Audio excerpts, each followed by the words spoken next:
ભીંડાનું શાક બનાવ્યું મમ્મી? હા, અલગ જ રીતે દહીં ભીંડી બનાવ્યો, મસાલેદાર. દહીં ભીંડી? હા. ઓહો, કોક અલગ જ આવડી. હા. કેવી રીતે બનાવ્યું? એડ શીખવાડ્યું તને? હેડા જો એમ 2 ડોકલી તેલ લીધું, નાની નાની, થોડુંક જીરું લીધું અને થોડુંક હિંગ. રોજ આપણે એના એ ભીંડાનું શાક ખાઈને કંટાળી ગયા ને, આજે હું અલગ જ ભીંડાનું શાક બનાવું. એવું? હા.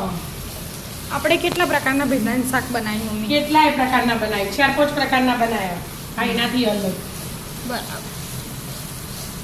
અને આ લાગે મસ્ત એકદમ, અને જલ્દી બની જાય પાછું. જલ્દી બની એ જાય. પણ છોકરાઓને તો ભીંડા ભાવ, પણ એના એ શાક બનાવીએ ને આપણે કોરું, એ ખાઈ ખાઈને કંટાળી ગયા હોય એટલે બરાબર. અલગ બનાવીએ. નોર્મલ વઘાર કરીને ભીંડા હા. અંદર હવે ઘડીક વાર કલર ચેન્જ થાય ને તારજો આવી રીતે ફ્રાય ચડવા દેવાના. અને થોડુંક મીઠું નાખી દઉં, ફટાફટ ચડે એટલે. હા, ફટાફટ ચડી જાય ને. અને થોડી હળદર, બસ આવી રીતે ઘડીક વાર 2-5 મિનિટ ચડવા દેવાના. વધારે તેલની જરૂર નહીં. ચડવા દો. હા. ચડી ગયું શાક કે? હા બેટા, શાક નહીં, એટલે ભીંડા ચડી ગયા. બહુ નહીં ચડવી દેવાના. 50%. હા. હવે કાઢી દેવાના અને એમાં ને એમાં વઘાર કરી દેવાનો આપણે.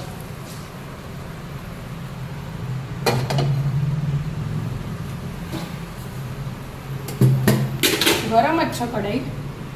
2 ડોકલી તેલ લઈ લીધું વઘાર કરવા માટે. અને આપણે બધું તૈયાર જ કર્યું. એક ડુંગળી સમાર દીધી. મમ્મી ધૂમ ધડાક કર્યું તું એ. નીચે પડી જાય રસોડા પરથી એટલે.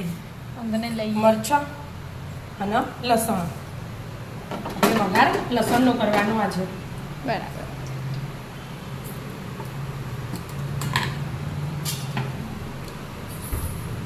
બધા ફ્રાય કરેલા હવાય ખાતા હોય એનું. આપણે અંદર હળદર ને મીઠું તો નાખી દીધું, એટલે થોડુંક મરચું નાખી દેવાનું. આવું કાચું એ ખો ને તમે તો શરીર માટે બહુ સારું. એટલા માટે જીરાનો વઘાર થઈ ગયો, હિંગનો બેનો. એમાં લસણ એડ કરી દીધું મેં આજે પહેલું, અને લીલા મરચાં.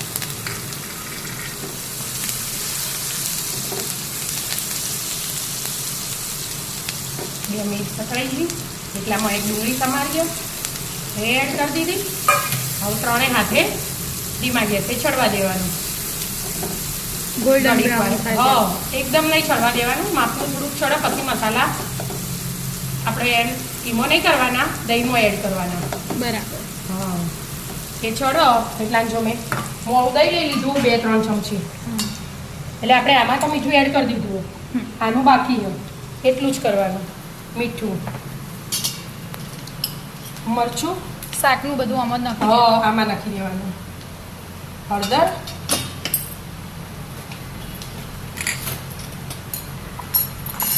જીરા પાવડર અને ગરમ મસાલો. બધા મસાલા આપણે રોજ જે કરતા હોય એ જ છે. બધું બરાબર મિક્સ કરી દેવાનું. અને દહીં એકદમ મોળું જ લેવાનું. બરાબર. હા, સવારે જમાયું હોય ને બપોરે જમી જાય ને એ જ. એટલે શાક ખાટું થાય ને અને ટેસ્ટ એકદમ મસ્ત આવે.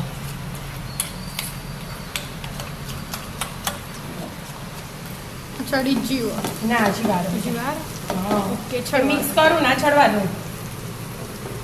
લસણ ને બધું ચડી રહ્યું. હા, લસણ, ડુંગળી, મરચાં અને આપણે આ પેસ્ટ બનાવી હતી ને એ બરાબર મિક્સ કરી દીધી. આપણે લાલ મરચું નાખ્યું એનો કલર આવી ગયો. લાલ મરચાં જેનો કલર ના આવતો હોય એના અડધી ચમચી કાશ્મીરી મરચું એ એડ થાય. બરાબર.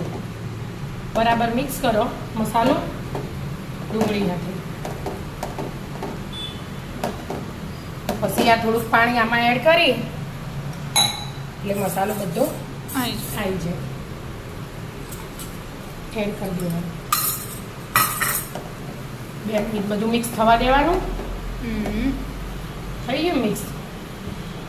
દહીં એડ કરીએ ને આપણે એટલે ગેસ એકદમ ધીમું રાખવાનું, એટલે દહીં ફાટી ના જાય. આપણે મીઠું નાખ્યું એટલે ના ફાટો, પણ તો એ વાતનું ધ્યાન રાખવાનું.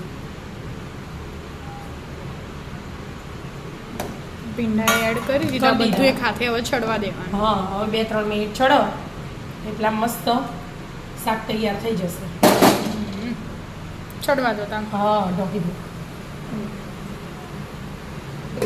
ચડી ગયું હશે મમ્મી શાક? હવે બેટા મસ્ત ચડી ગયું શાક.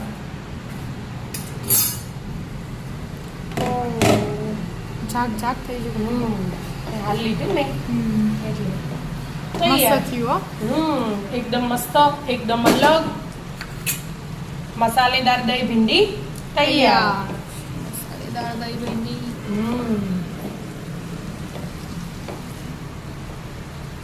આવી જાઓ મિત્રો, મસ્ત મજાની મસાલેદાર દહીં ભીંડી ખાવા. રાધે રાધે.